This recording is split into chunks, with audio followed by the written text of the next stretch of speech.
Αφού πρώτα ρωτήθη κάτι ο κύριος λογοθέτης από τον κύριο Βασιλιά. Η πάγια ερώτηση για το Μνημόνιο 2. Το Μνημόνιο 1, κύριε Βασιλιά, όπως θυμάστε, η ηγεσία της Νέας Δημοκρατίας το είχε κατακεραυνώσει, είχε αρνηθεί την αποτελεσματικότητά του εξ αρχής, είχε καταθέσει τις δικές της προτάσεις και πραγματικά πίστευε ότι ήταν εντελώς στη λάθος κατεύθυνση. Και το έλεγε γιατί είναι στη λάθος κατεύθυνση, γιατί θα οδηγούσε στην ύφεση, η οποία ήταν ένας φαύλος κύκλος μετέπειτα.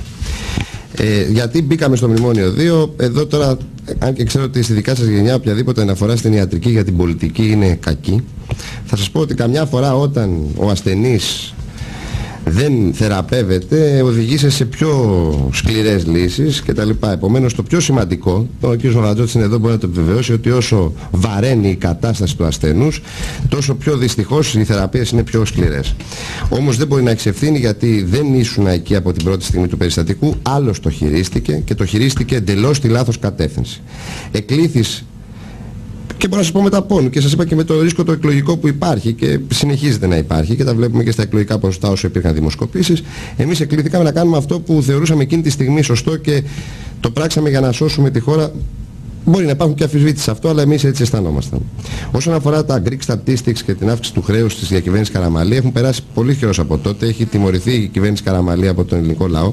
Οφείλω όμως να σας πω ότι για τα Greek Statistics ο κ. Παπακοσταντίνου βρίσκεται αυτή τη στιγμή διωκόμενος και κατηγορούμενος για την εκμετάλλευση που έκανε του χρέους και του ελλείμματος της Ελλάδος, διαπομπεύοντας τη χώρα, και ο πρόεδρος του ΠΑΣΟΚ, θυμάστε τα περί τιτανικών μαχαιριών και πιστολιών στα τραπέζια και άλλων λοιπόν αηδιών που ακουγόντουσαν κατά περιόδους, οι οποίες οδήγησαν τη χώρα στη διεθνή υπονόμευση, ας το πούμε έτσι, ή μάλλον, για να το πω καλύτερα, στη διεθνή ξεφτύλα, γιατί ήμασταν η μοναδική χώρα που είχαμε το πλεονέκτημα, το προνόμιο, ή όπως θέλετε μπορεί να το πει κανείς αστειευόμενος, να έχουμε τον πρωθυπουργό μας να μας λιδωρεί.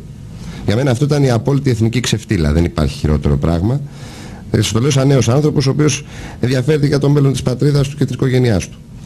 Δεν μπορώ να φανταστώ όποιος και να είναι ο επόμενος πρωθυπουργός να βγαίνει στα μέσα και να λέει κάτι τέτοιο.